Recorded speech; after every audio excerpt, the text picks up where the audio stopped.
إن الحمد لله نحمده ونستعينه ونستغفره ونعوذ بالله من شرور أنفسنا ومن سيئات أعمالنا من يهده الله فلا مضل له ومن يضلل فلا هادي له وأشهد أن لا إله إلا الله وحده لا شريك له وأشهد أن محمدا عبده ورسوله يا أيها الذين آمنوا اتقوا الله حق تقاته ولا تموتن إلا وأنتم مسلمون يا أيها الناس اتقوا ربكم الذي خلقكم من نفس واحدة وخلق منها زوجها وبث منهما رجالا كثيرا ونساء واتقوا الله الذي تساءلون به والأرحام إن الله كان عليكم رقيبا يا أيها الذين آمنوا اتقوا الله وقولوا قولا سديدا يصلح لكم أعمالكم ويغفر لكم ذنوبكم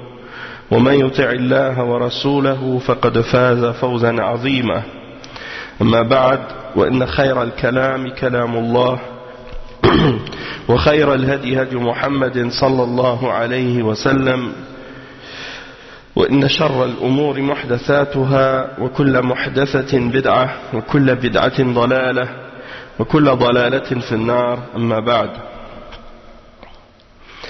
Donc on commence aujourd'hui le cours 21 dans l'explication du livre Al-Kaba'ir, Kitab Al-Kaba'ir, écrit par le Cheikh Mohammed ibn Abdul Wahhab, et c'est avec les explications de Cheikh Salih Al-Fawzan. Donc on commence, Inch'Allah. Tayyib. Donc on commence le cours d'aujourd'hui, comme je dis, et le cours c'est le cours 21. Le titre du chapitre c'est Babun ma ja'a fil kadhibi wal mazhi wa nahwihi. C'est-à-dire qu'est-ce qui a été mentionné dans le Coran et dans la Sunna au sujet du mensonge, des plaisanteries et des choses semblables. C'est-à-dire, le fait de faire des blagues et de rire. Il y a des hadiths qui sont mentionnés par le prophète sallallahu alayhi wa sallam à ce sujet-là. Donc on va lire ça ensemble, Inch'Allah. Le cheikh, il dit وقول الله تعالى قالوا أتتخذنا هزوا قال أعوذ بالله أن أكون من الجاهلين. عن أم كلثوم بنت عقبة رضي الله عنها مرفوعا ليس الكذاب الذي يصلح بين الناس فيقول خيرا أو ينمي خيرا أخرجاه. ولمسلم قالت ولم أسمعه يرخص في شيء مما يقول الناس إلا في ثلاث: في الحرب والإصلاح بين الناس وحديث الرجل امرأته وحديث المرأة زوجها. Donc le cheikh il commence wa alaykum assalam wa rahmatullahi wa barakatuh. Le cheikh il commence par une parole d'Allah subhanahu wa ta'ala dans le Coran, le verset 67 dans Surat Al-Baqarah, dans lequel Allah subhanahu wa ta'ala il mentionne les propos de Bani Israël lorsque Allah subhanahu wa ta'ala a ordonné à Moussa alayhi salam de dire à son peuple qu'ils doivent égorger une vache, qu'ils doivent tuer une vache. Et eux, ils ont répondu en disant: est-ce que tu te moques de nous? Comme si ils ne prennent pas les paroles du prophète au sérieux. Alors lui, qu'est-ce qu'il a répondu, Moussa alayhi salam? Allah subhanahu wa ta'ala dit: Qala a'udhu billahi an akuna min al-jahilin. C'est-à-dire, il a dit: je cherche refuge en Allah d'être parmi le nombre des ignorants, des jahilin. Ensuite, il mentionne une parole du prophète sallallahu alayhi wa sallam qui est rapportée selon Kulthum bint Uqba, que le prophète sallallahu alayhi wa sallam a dit: il n'est pas un menteur celui qui réconcilie entre les gens et qui dit du bien ou qui souhaite du bien. C'est rapporté par Al-Bukhari et Muslim. Et un autre hadith qui est rapporté par l'imam Muslim qui dit, elle a dit, et je ne l'ai jamais entendu permettre quoi que ce soit dans les paroles que les gens disent, excepté dans 3 choses. C'est-à-dire par rapport aux choses qui sont permises du mensonge, dans la guerre, dans la réconciliation entre les gens, et lorsqu'un homme parle à sa femme, ou lorsque sa femme parle à son mari. Souvent il y a la version du hadith qui dit lorsque l'homme parle à sa femme. C'est permis dans certains cas de dire des choses qui ne sont pas vraies, mais c'est vrai dans le sens contraire aussi, que la femme aussi elle a le droit de mentir à son mari dans certaines choses. Dans la guerre, la réconciliation entre les gens, quand tu veux réconcilier 2 personnes ou 2 groupes, et aussi la parole que l'homme entretient avec sa femme ou la femme avec son mari. On va expliquer ça maintenant dans les paroles de Cheikh Salih Al-Fawzan qui explique ces hadiths-là et ces paroles-là. Premièrement, à propos du verset dans Surat Al-Baqarah, à propos de Moussa, quand il a ordonné à Bani Israël de sacrifier la vache ou d'égorger la vache. Il dit من أشد أنواع الكذب الاستهزاء بالناس واحتقارهم وعدم إنزالهم منازلهم لأن الأصل في المسلم أن يكون جادا فيما يقول ولا يمزح بتسفيهه الآخرين وانتقاصهم. وفي قصة موسى عليه السلام مع بني إسرائيل في سورة البقرة مزيد بيان، وذلك أن رجلا من بني إسرائيل قتل ولم يعرف قاتله فحدث بسبب ذلك مشكلة فأهله يطالبون بدمه ولكن لا يعرفون القاتل فأمر الله موسى عليه السلام أن يكشف لهم الأمر بمعجزة. Donc le cheikh il explique que parmi les plus grandes formes de mensonge, il y a le fait de se moquer des gens et de les mépriser et de ne pas leur donner le respect qui leur revient selon leur statut ou leur position. Et à la base, le musulman, il doit être sérieux dans ce qu'il dit.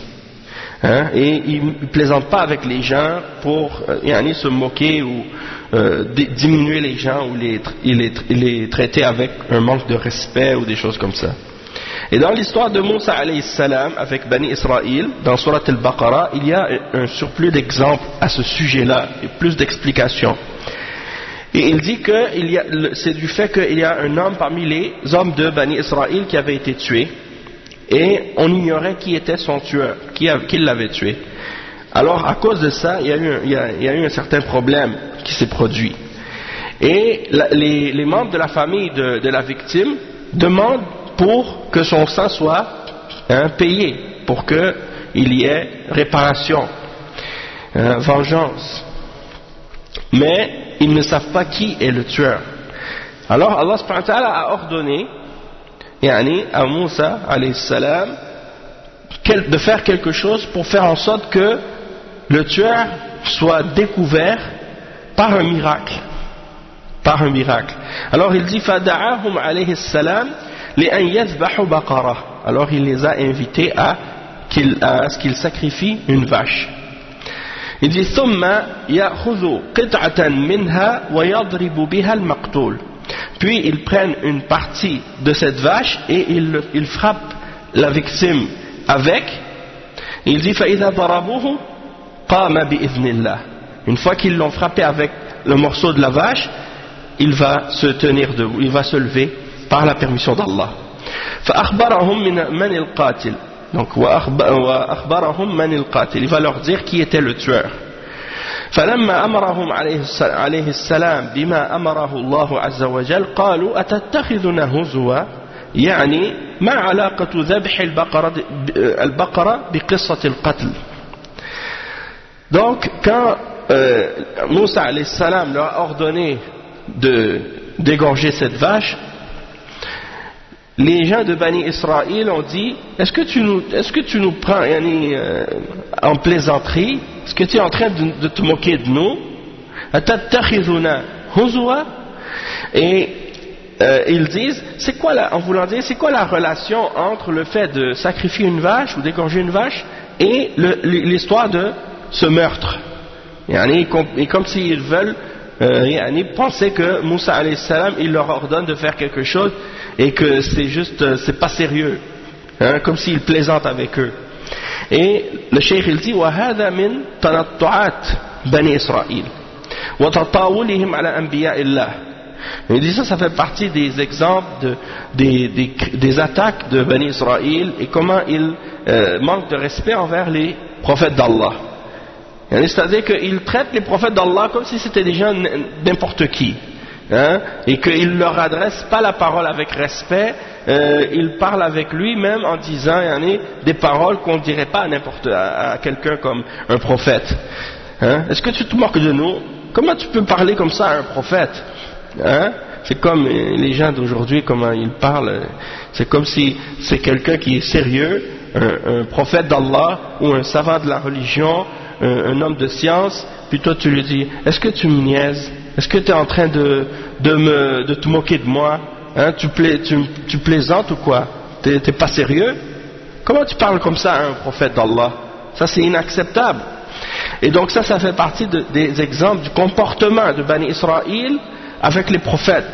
Ils manquent de respect aux prophètes, ils manquent de respect envers les représentants de la religion d'Allah subhanahu wa ta'ala. Et donc le cheikh il dit يقولون هذا الكلام لرسول الله موسى عليه السلام إلا أن موسى قال لهم أعوذ بالله أن أكون من الجاهلين. Donc ça c'est comme je disais, il s'adresse comme ça au messager d'Allah alayhi salatu wassalam, sauf que Moussa alayhi salam leur a répondu en disant, je cherche refuge en Allah d'être du nombre des ignorants. Il dit فالاستهزاء بالناس من صفات الجاهلين وليس من صفات الأنبياء ولا المؤمنين. Donc il répond en voulant dire que le fait de se moquer des gens, ça ne fait pas partie de la caractéristique des prophètes et des croyants. Plutôt ça fait partie des caractéristiques des ignorants, de se moquer du monde et de vouloir se moquer des gens.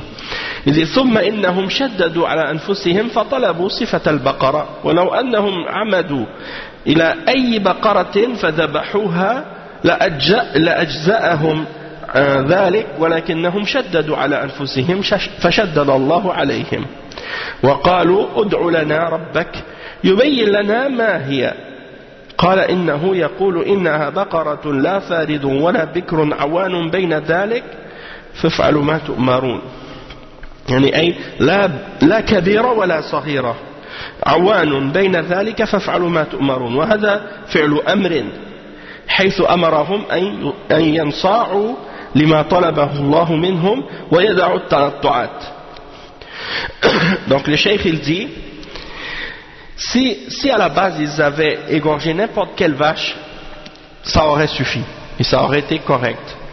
Mais ils ont voulu être difficiles, et alors Allah subhanahu wa ta'ala a été plus dur avec eux. Donc Allah subhanahu wa ta'ala il leur a ordonné d'égorger n'importe quelle vache, et eux ils ont dit demande à ton Seigneur. Et regarde comment ils parlent même à Moussa. Ils ne disent pas demande à notre Seigneur, ils disent demande à ton Seigneur, comme si en voulant dire c'est pas notre Seigneur à nous, c'est ton Seigneur à toi. Il n'y a pas de respect dans la façon de parler. Donc demande à ton Seigneur qui nous explique, c'est quelle vache. Demande à tous ceux qui nous expliquent quelle vache. Alors il leur répond, il dit, c'est pas une vache qui est grande ni petite, c'est-à-dire n'importe quelle, une vache ordinaire. Et il dit, et faites ce que vous êtes ordonné de faire, c'est-à-dire c'est un ordre, ils doivent mettre cet ordre en application. Mais au lieu de faire ça et d'abandonner leurs critiques et leurs moqueries et leurs attaques, ils continuent encore à poser d'autres questions. Ud'u lana yubayyin lana ma lawnuha Il dit, demande à ton Seigneur pour qu'il nous explique de quelle couleur elle est. Et ça c'est encore pire que la première question. Hein? Alors là maintenant il dit ولما فصل يعني وهذا أشد من الأول ولما فصل لهم النوع انتقلوا إلى ما هو أشد وهو اللون فضيقوا فرص إيجاد البقرة بهذه المواصفات عندما سألوا عن اللون. Donc ils ont encore plus restreint et rendu plus difficile de trouver la vache parce qu'ils ont commencé à parler de la couleur. Donc ça c'est encore plus dur que la première question encore. Et là il dit فقال لهم كما قص الله علينا إنه يقول إنها بقرة صفراء فاقع لونها تسر الناظرين. وهذا تشديد آخر أنه يعثر عليهم بهذا الوصف فقالوا ادع لنا ربك يبين لنا ما هي إن البقرة تشابه علينا وإن إن شاء الله لمهتدون. قال المفسرون لو لم يقولوا إن شاء الله لما توصلوا إلى شيء ولما اهتدوا إليها أبدا. Donc il dit le cheikh que après ils ont demandé encore une fois, donc Allah leur a répondu la couleur, c'est une vache qui est jaune ou orange de cette couleur, puis il leur a mis une autre condition qui est encore plus dure pour eux.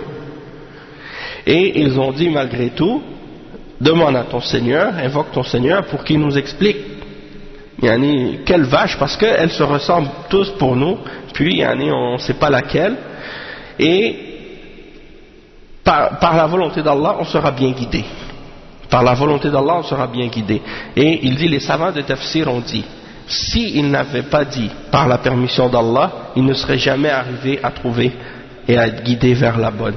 Mais il dit ولكن قالوا إن شاء الله مما سهل الأمر عليهم. Du fait qu'ils ont dit Inch'Allah, ça leur a rendu la chose plus facile. Allah leur a facilité un peu plus. Il dit وقال لهم موسى كما ذكر الله تعالى إنه يقول إنها بقرة لا ذلول تثير الأرض ولا تسقي الحرث مسلمة لا شية فيها أي لا عيب فيها وليس فيها لون آخر. قالوا الآن جئت بالحق. وهذا من تهكمات بني إسرائيل يعني أن موسى لم يأتي بالحق إلا حين ذاك فذبحوها وما كادوا يفعلون. Donc le cheikh il dit ensuite que ils ont encore posé une autre question à Moussa alayhi salam et ils ont dit ils ont demandé donc demande à ton Seigneur pour qu'il nous explique, pour qu'il nous dise, qu'il nous clarifie de quelle vache on doit sacrifier. Il dit, Allah dit que c'est bien une vache qui n'a pas été asservie à labourer la terre, ni à arroser le champ, indemne d'infirmité, et dont la couleur est unie. C'est-à-dire elle a une seule couleur. Elle n'a pas de défaut. Il dit, te voilà enfin, tu nous as apporté la vérité. Et le cheikh il dit, comme si c'était juste là maintenant qu'il leur apportait la vérité à la fin. Qu'avant Moussa alayhi salam ne leur avait pas clarifié ou mentionné la vérité avant. Donc ça c'est pour montrer comment il se moque des gens, et en particulier des prophètes, Allah musta'an. فَذَبَحُوهَا وَمَا كَادُوا يَفْعَلُونَ. Ils l'ont donc, à ce moment-là, ils l'ont sacrifié cette vache, mais à peine ils voulaient vraiment le faire. Ils ne voulaient pas le faire pour de vrai. ثم ذكر تعالى أنه قال لهم موسى كما أمره الله تعالى بذلك اضربوه ببعضها أي خذوا قطعة منها فاضربوا بها القتيل ففعلوا فعادت إليه الروح وقال فلان قتلني يقال إنه كان ابن عمه وكان القتيل لديه مال فأراد القاتل أن يتعجل أخذ المال بالميراث فقتله ثم قال تعالى كذلك يحيي الله الموتى هذا شاهد على إحياء الله الموتى فقد رأوه في الدنيا وهذا من علامات ودلائل كمال قدرته تعالى. Donc le cheikh il dit bon là ils ont fait ça comme Allah subhanahu wa ta'ala l'avait ordonné, puis Moussa alayhi salam leur a dit frappez le mort avec cette partie de la vache, et ils l'ont fait, et l'âme de ce mort est revenue dans son corps, et il a dit c'est un tel qui m'a tué. Il a mentionné le nom de la personne qui l'avait tué, et c'était son cousin. Et étant donné que la victime avait de l'argent, donc son cousin voulait précipiter sa mort pour pouvoir prendre son héritage, alors il l'a tué. Puis Allah subhanahu wa ta'ala il mentionne dans le verset, il dit c'est ainsi que Allah fait revivre les morts. Et il dit ça, c'est qu'est-ce qu'il a voulu montrer ici, c'est comme un témoignage du fait que Allah subhanahu wa ta'ala est capable de faire revivre les morts, et là ils l'ont vu même dans cette vie d'ici-bas, et ça fait partie des signes et des preuves de sa puissance parfaite. Et il dit وَلِهَذَا قَالَ وَيُرِيكُمْ آيَاتِهِ لَعَلَّكُمْ تَعْقِلُونَ ثُمَّ قَسَتْ قُلُوبُكُمْ فهم مع مشاهدتهم هذه الآية العظيمة قست قلوبهم وهذا من جفاء بني إسرائيل وخبث طوياتهم وهم لا يزالون بهذه الصفات وهذا من سفههم وجهلهم وتعنتهم والعياذ بالله.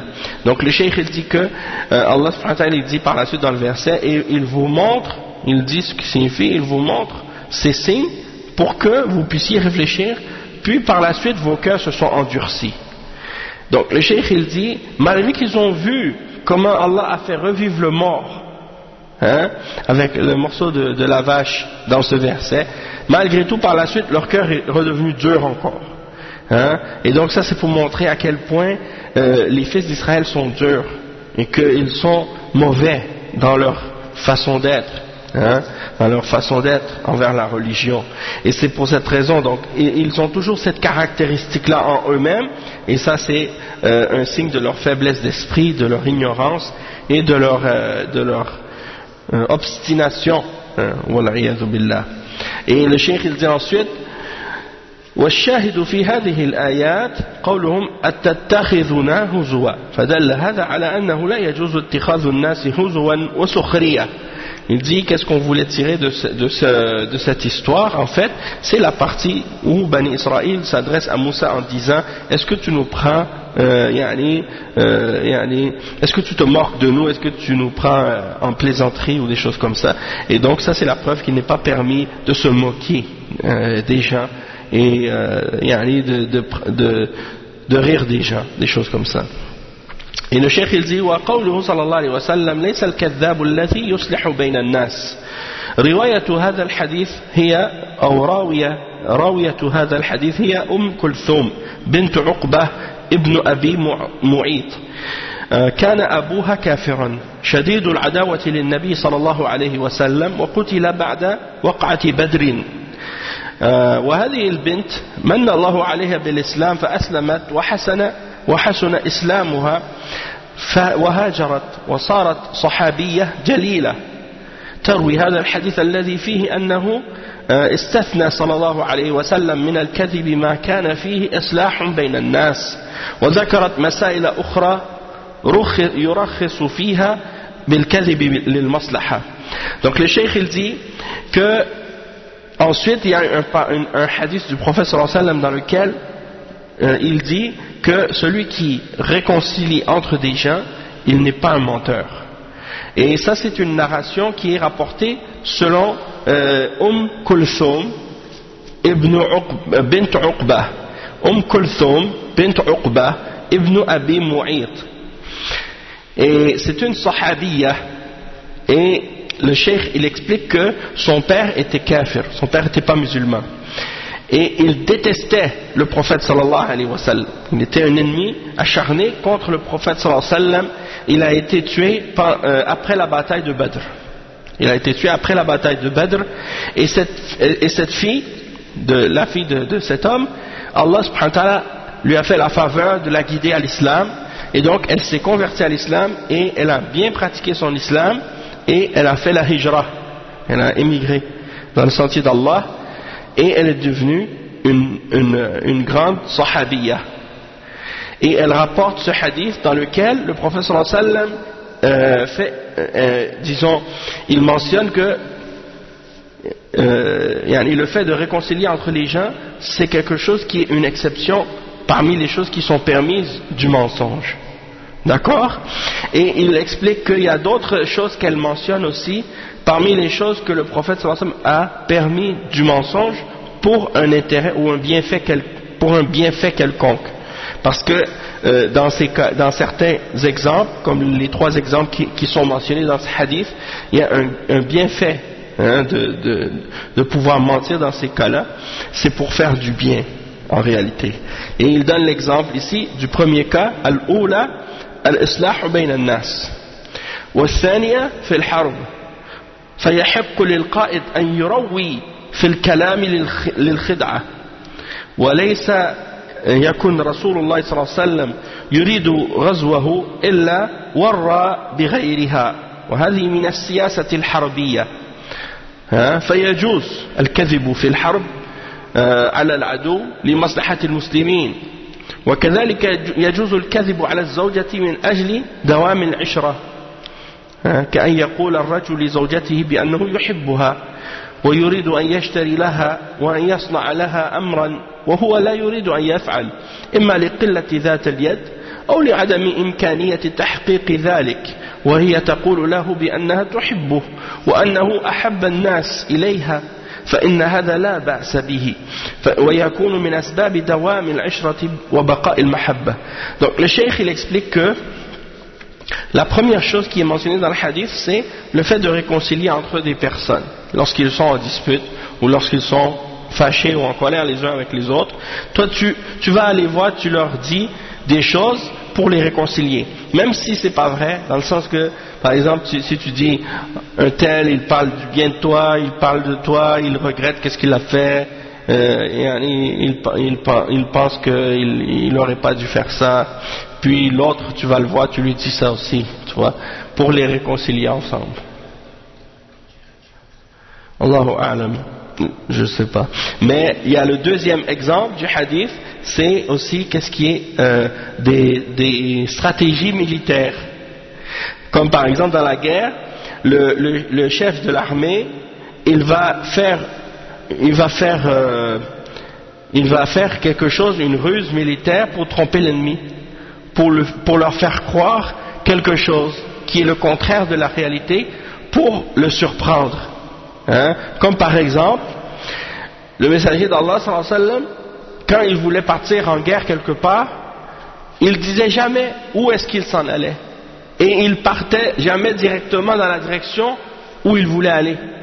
Il prenait une autre direction et il disait qu'il allait ailleurs pour tromper l'ennemi, pour pas que l'ennemi sache qu'il s'en va vers eux pour les attaquer. Pourquoi? Parce qu'il y a des espions.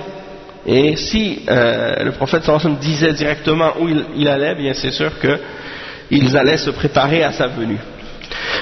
Donc ça, il dit, ça fait partie de la politique ou des stratégies, comment bien faire son plan militaire pour surprendre l'ennemi, pour le tromper, pour réussir à gagner la guerre.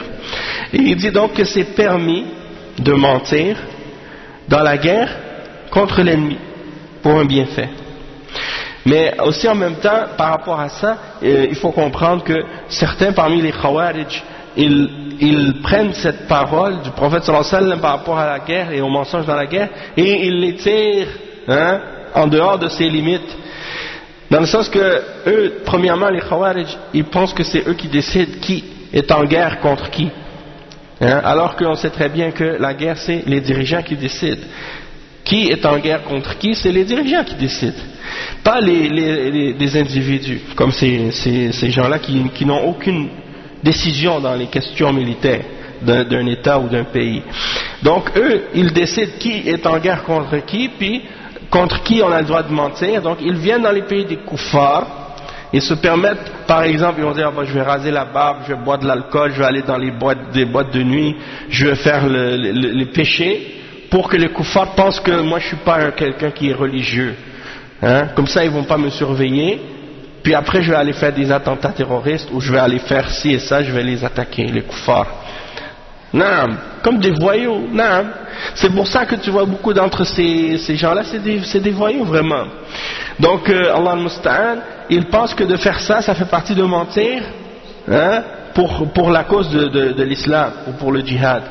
Et alors que ça, c'est des choses qui sont clairement interdites, et que ça n'a rien à voir avec, même il y a des kuffars, parmi les kuffars qui essaient de, comme par exemple, comme on dit, ceux qui ont une phobie de l'islam, ils imaginent plein de choses fausses sur l'islam et les musulmans, donc ils voient que les musulmans sont des gens mauvais, que l'islam c'est quelque chose de dangereux, puis qu'il faut se débarrasser des musulmans. Donc eux ils ont des sites internet, et dans ces sites là ils écrivent le danger des musulmans, faites attention, ils font qu'est-ce qu'ils appellent at-taqiyya, c'est-à-dire ils montrent quelque chose mais en réalité c'est pas ça, et ils utilisent les actions de ces khawarij et ces déformations des khawarij pour essayer de justifier, ou pour dire, justifier leur peur de l'islam et leur crainte de l'islam. Donc ils utilisent qu'est-ce que ces gens-là font, qui sont contraires à l'islam, puis ils disent regardez les musulmans comment ils sont, et c'est ça l'islam. Hein? Donc il faut savoir que at-taqiyya ça n'a pas rapport avec ça, et il y a une différence entre la stratégie militaire et l'hypocrisie et le mensonge. Hein? Dans l'islam, le mensonge et l'hypocrisie c'est pas permis, et tu n'as pas le droit de montrer le faux et cacher la vérité, et de mélanger le vrai et le faux, puis de dire que ça c'est parce que tu fais soi-disant une stratégie militaire. C'est deux choses différentes, puis Inch'Allah on en parlera plus en détail dans d'autres circonstances Inch'Allah. Non, taqiyya. Taqiyya, en fait c'est que, non mais taqiyya c'est autre chose, parce que souvent qu'est-ce que les gens qui, Allah subhanahu wa ta'ala dit dans le Coran, لا يتخذ المؤمنون الكافرين أولياء من دون المؤمنين ومن يفعل ذلك فليس من الله في شيء إلا أن تتقوا منهم تقاه إلا أن تتقوا منهم تقاة. C'est-à-dire Allah subhanahu wa ta'ala dit dans le Coran, les croyants ne prennent pas les mécréants comme alliés, ou comme disons comme ils les aiment pas, hein, dans la religion et des choses comme ça, en dehors des croyants. Et ils ne vont pas les supporter contre les croyants. Et il dit, celui qui fait cela, hein, quiconque fait cela, il n'a rien à voir avec Allah. Hein, Allah se désavoue de lui, excepté si vous le faites dans le but de vous protéger ou vous préserver d'un mal quelconque. Par exemple, les ulama ont dit que ça c'est dans le cas de les cas de contrainte. Si par exemple tu es pris par les ennemis, puis ils te forcent à dire des paroles de kufr, sinon ils vont te tuer, alors toi tu dis une parole de kufr pour qu'ils te laissent partir, mais dans ton cœur tu as la foi. Ça a un rapport avec ce genre d'exemple de taqiyya. Mais c'est pas permis de mentir en dehors de ce cas-là pour dire des paroles de kufr, alors que dans ton cœur dans ton cœur tu dis j'ai la foi mais je veux dire des paroles de kufr pour me permettre de faire des choses qui sont contraires à l'islam. Ça c'est pas permis. Et protéger, oui c'est ça, la tattaqu minhum tuqatan, oui, dans le but de se protéger, de se préserver. Et il y a la taqiyya chez les gens de bid'a comme les khawarij et les shi'a, rafida. Eux ils appliquent la taqiyya contre les musulmans. Ils disent aux musulmans, par exemple, quand ils veulent attirer des gens de la sunna pour que ces gens-là deviennent chiites, hein, ils vont dire par exemple aux musulmans qui sont parmi les gens de la sunna, non, il n'y a pas de différence entre vous et nous, et oui on aime les sahaba, on les insulte pas, et c'est pas vrai, on est comme vous, hein.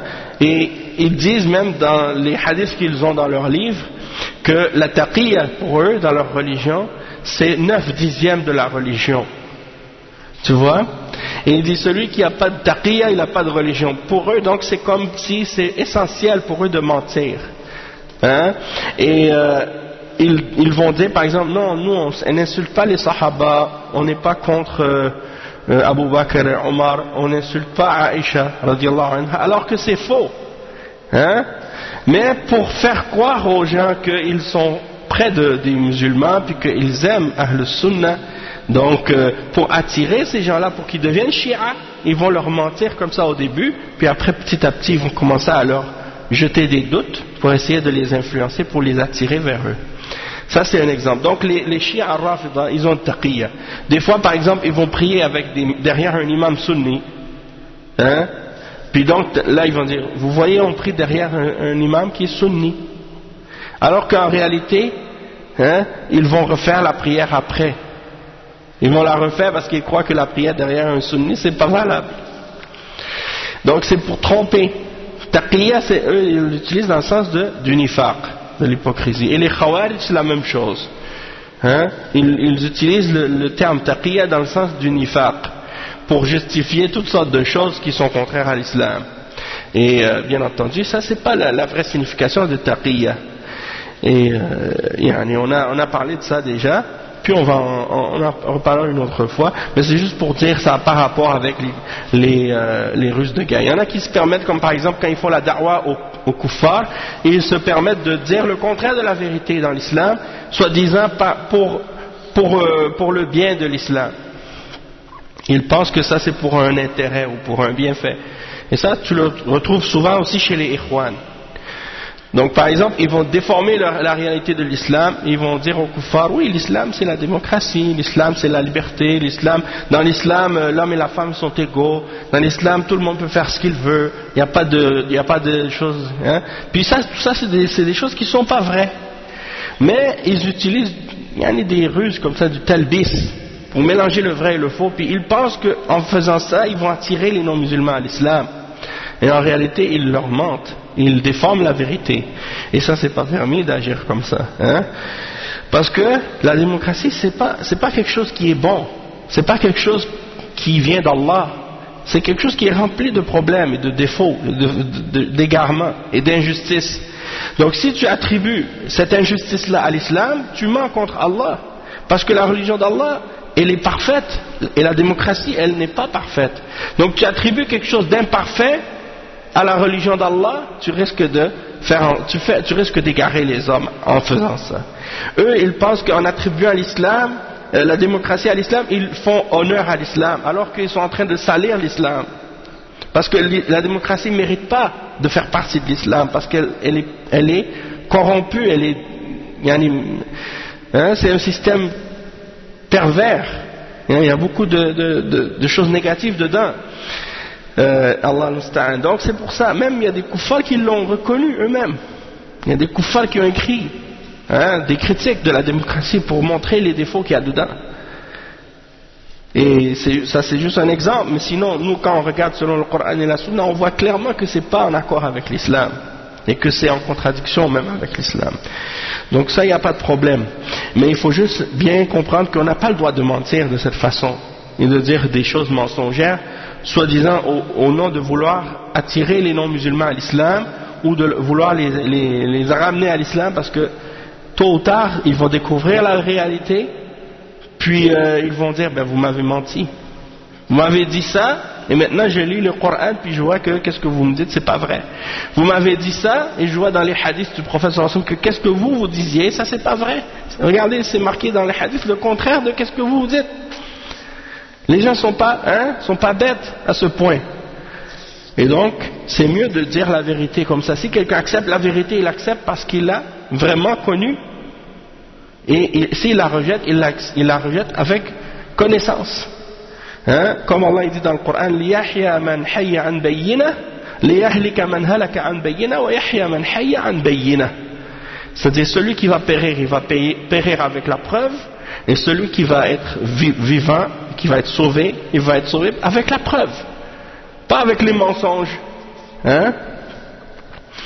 Après, le cheikh il explique aussi qu'il est permis aussi à l'homme de mentir à sa femme ou à la femme de mentir à son mari, dans le but de faire en sorte que la bonne entente reste entre eux, puis que l'amour reste entre eux pendant qu'ils vivent ensemble.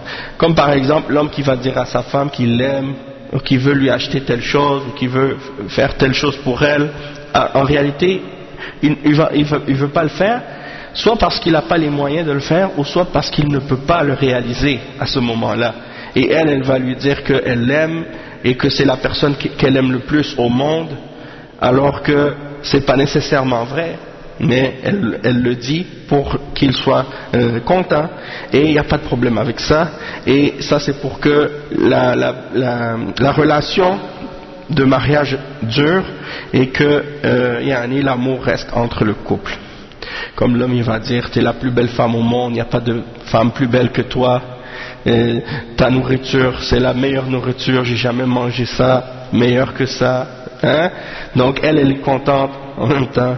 Et la même chose, la femme, elle dit, ah franchement, mashallah, t'es le meilleur mari, j'ai jamais trouvé, j'imagine pas qu'il y a sur la terre un homme meilleur que toi, et je suis heureux d'être je suis heureux d'être ta femme, et ainsi de suite.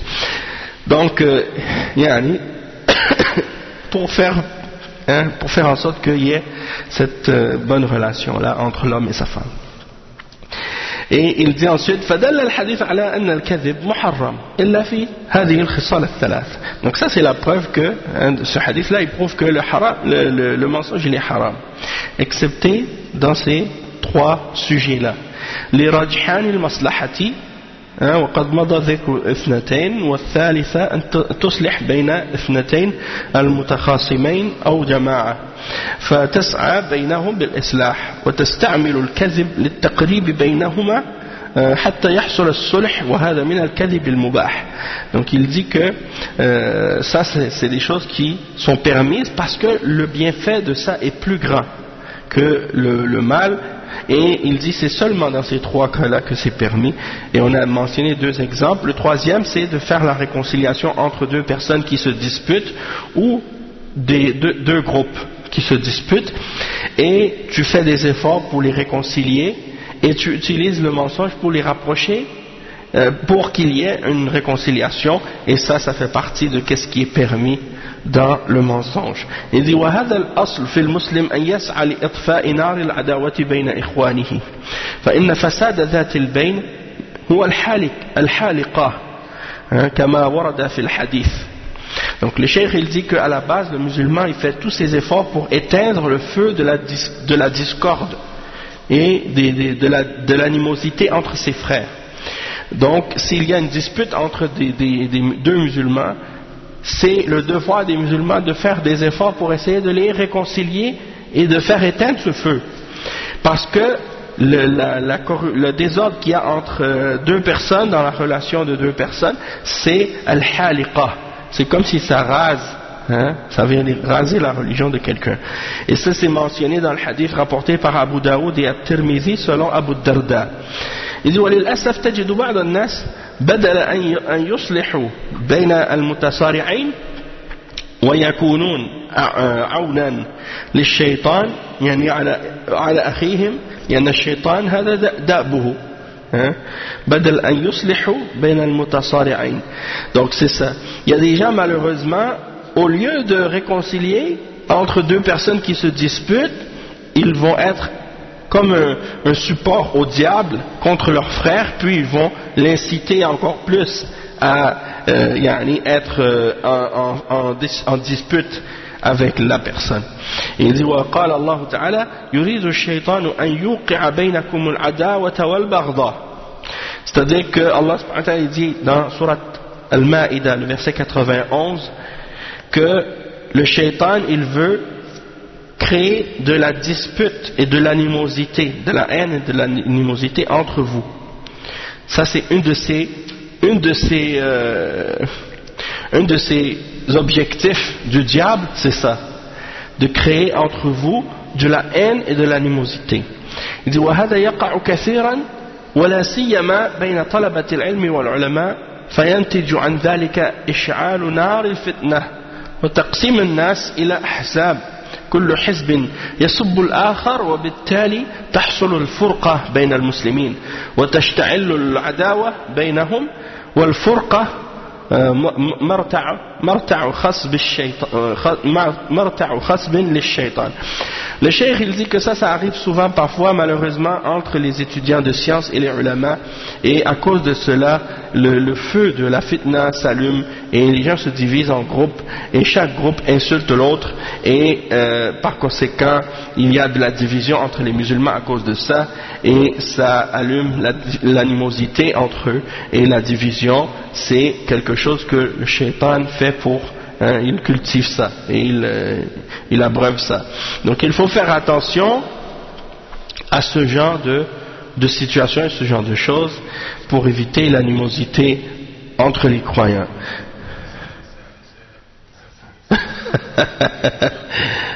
Naam.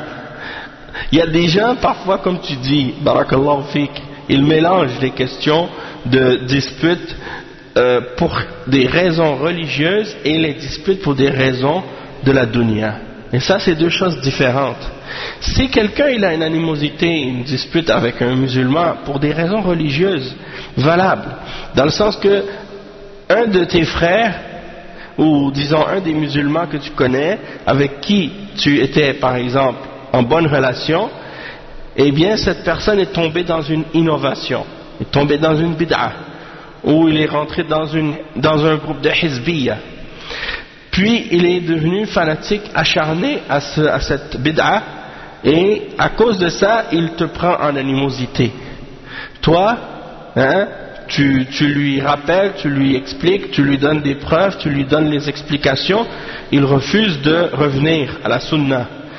Donc est-ce que ça fait partie des animosités qu'on peut régler juste comme ça, avec une réconciliation, en disant mais non, il faut se réconcilier, réconciliez-vous, vous êtes des frères, il ne faut pas se diviser, ou bien il faut demander à la personne plutôt de se repentir de son innovation et de revenir à la vérité pour qu'il y ait une réconciliation. Parce que ici la cause de la réconciliation, c'est pas un problème qui est personnel entre deux personnes.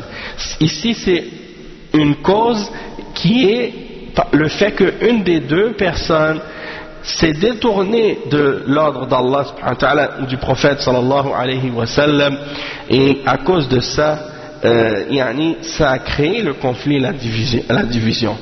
Et quand il y a une bid'a, c'est pas la même chose que lorsqu'il y a des conflits personnels entre deux personnes. Et à cause de ça, tu vois qu'il y a des gens qui comprennent pas la question. Par exemple, l'exemple le prophète sallallahu alayhi wa sallam a dit qu'il n'est pas permis à deux musulmans de rester éloignés l'un de l'autre plus que 3 jours. Si par exemple tu as un conflit avec un frère pour quelque chose de la dunya, tu dis lui je lui parle plus, là je suis fâché contre lui, tu n'as pas le droit de rester plus que 3 jours fâché contre lui. Quand tu le vois tu lui dis pas le salam, ça c'est pas correct. Mais ça c'est pour des choses, des conflits qui sont reliés à des intérêts de la dunya ou des choses de la dunya. Il t'a fait une injustice, il t'a fait quelque chose que tu n'as pas aimé. Ça oui, dans la dunya, tu ne peux pas rester plus que 3 jours. Mais si c'est des questions qui sont reliées à quelque chose de religieux, et quelque chose qui est relié à la aqida ou le manhaj ou des choses comme ça, là il n'y a pas de limite de temps pour revenir.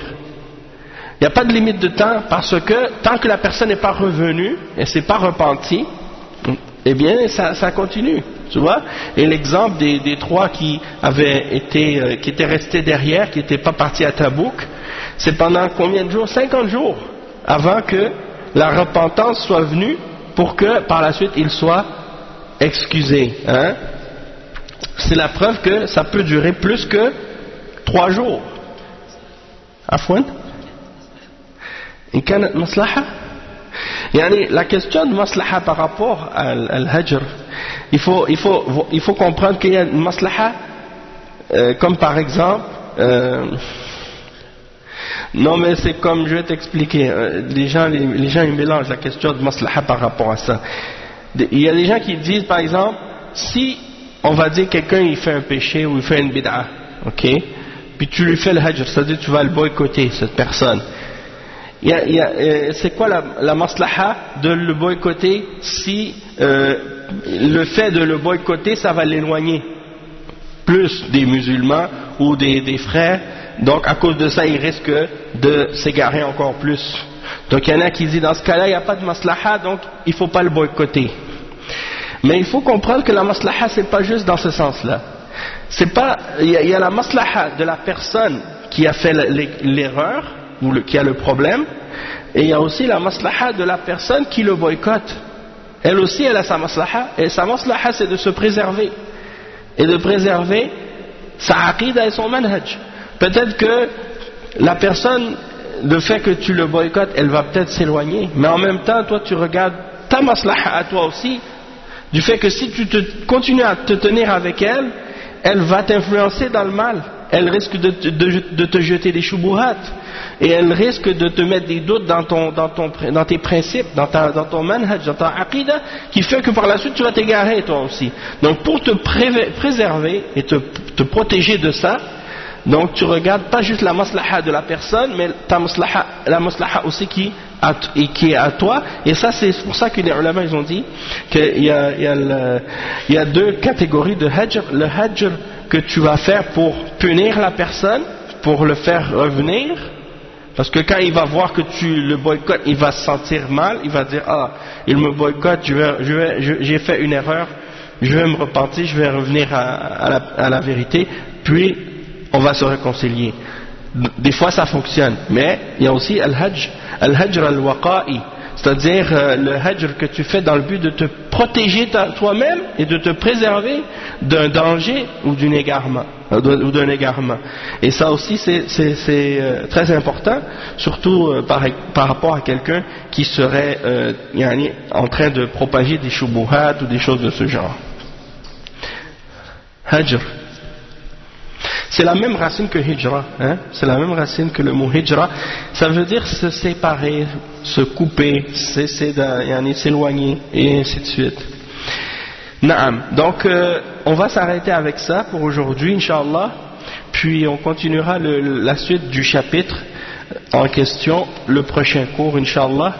Et le prochain cours, comme vous savez, pendant les 2 semaines suivantes, il n'y aura pas de cours. On va reprendre les cours la semaine d'après. On avait expliqué les dates, mais bon, où est-ce qu'il est le truc? Ouais, peut-être, c'est vrai, peut-être. Si c'est possible, Inch'Allah, on va le faire. Maslaha, ça veut dire le bienfait. Bon, on a des problèmes avec l'internet. Je ne sais pas si on était connecté ou non. Non, hein? En tout cas. Parce que je l'avais parti avec mon téléphone, le Mixlr, mais ça a l'air que ça s'est désactivé pendant le cours. Peut-être à cause du adhan. Ok, bon, khair, Inch'Allah, on s'arrête ici. Subhanakallahumma wa bihamdika ashhadu an la ilaha illa ant, astaghfiruka wa atubu ilayk, wa sallallahu wa sallam ala nabiyyina Muhammad wa ala alihi wa sahbihi ajma'in. Assalamu alaikum wa rahmatullahi wa barakatuh. Ah oui, c'est court. C'est moins qu'1 heure.